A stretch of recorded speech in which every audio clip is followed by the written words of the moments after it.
let me tell you about some kids. You should listen to them. Why aren't we listening to kids? And my wife said, well, what if Robbie were president? And so we got him in his Easter suit, put him behind an old record player, and I began to ask questions. And it launched us on an adventure. And this is a glimpse of what that looked like.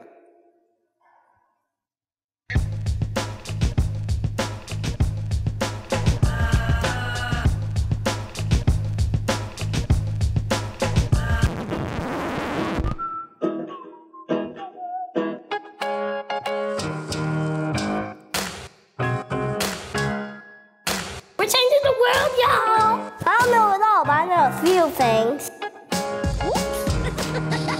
It's time to be more awesome. Hello, Rainn Williams. Wilson. Our kid Beyonce. It was magical. Hurry, kid president. I weigh 61 pounds. That's why I'm so heavy. The world will be more awesome if every interview was as good as this one with Kid President. What's this called? the pencil sharpener. I like it.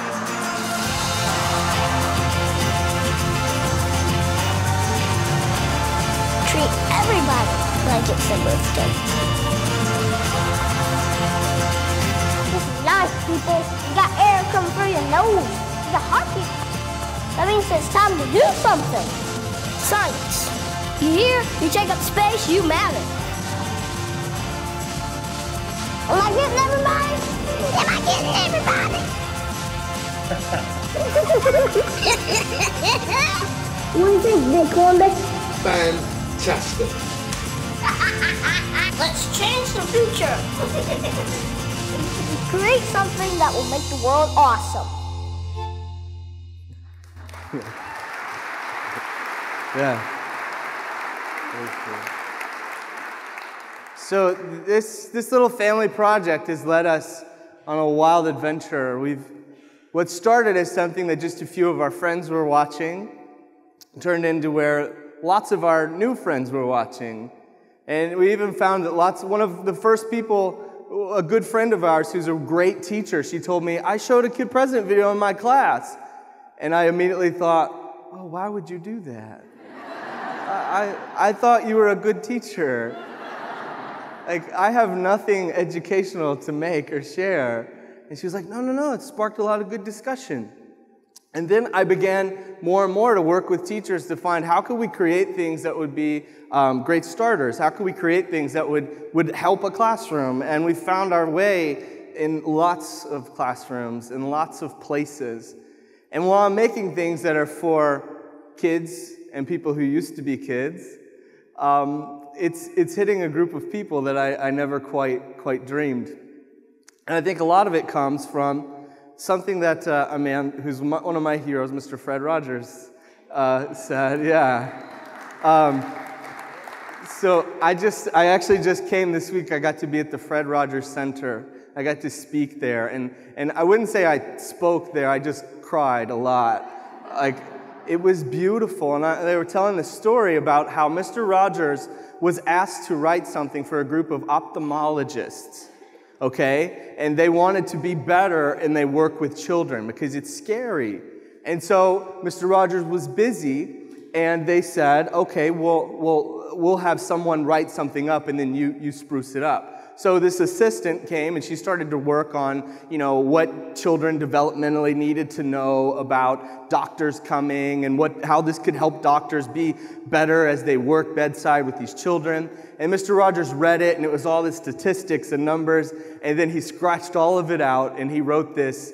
This is what he said they need to know. These doctors need to know. You were once a child, too. Childhood's this great unifier, where I've seen people that I would normally be afraid of, and because I'm socially awkward, and then I think, oh, well, they used to be a kid too, and we can talk and we can open up. Or I've seen them, because my main collaborator in this is a child, people will open up and they will laugh, and we find ourselves being able to talk to the president or talk to the Secretary General of the UN or to Tom Hanks, and they talk to us with with their eyes full of wonder because there's a kid involved.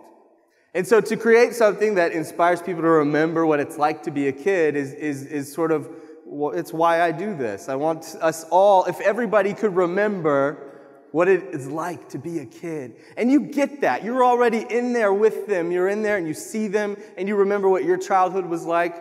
My wife and I run a creative studio, and in that we have a sign that says, "Be who you needed when you were younger."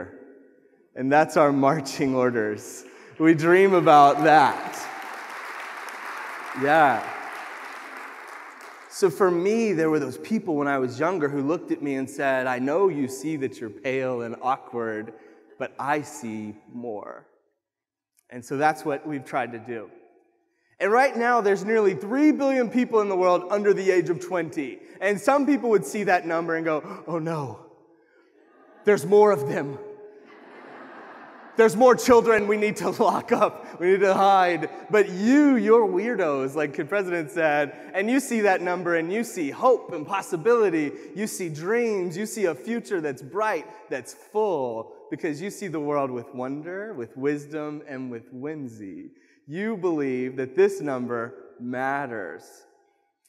It wasn't too much longer ago. I was part of that number, living on a farm in the middle of Tennessee, of a town about the size of this room, and I could have never imagined that, I love to make videos. In fact, I would set up a camera in my bedroom and shoot videos where I was talking about girls who didn't call me back, and writing poetry about cats, and just really weird stuff.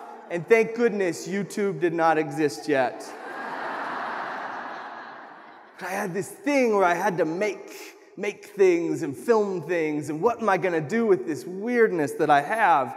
And so I would have never imagined that these handmade things that we would do would be seen by so many people, and I would find myself at the center of this video series that then became a movement.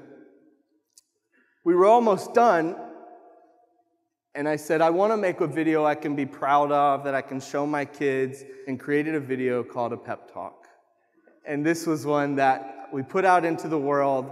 It was sort of weird because Kid President left his desk, and then it was sort of like a guy trying to make a Terrence Malick film who doesn't know how to make one, and then it was like, what is this thing? But I knew it was from the heart, and we put it online, and then this thing happened, where I found out that other people needed a pep talk too. And it got crazy, where in just a few days, 1 million views. In another day, 5 million views.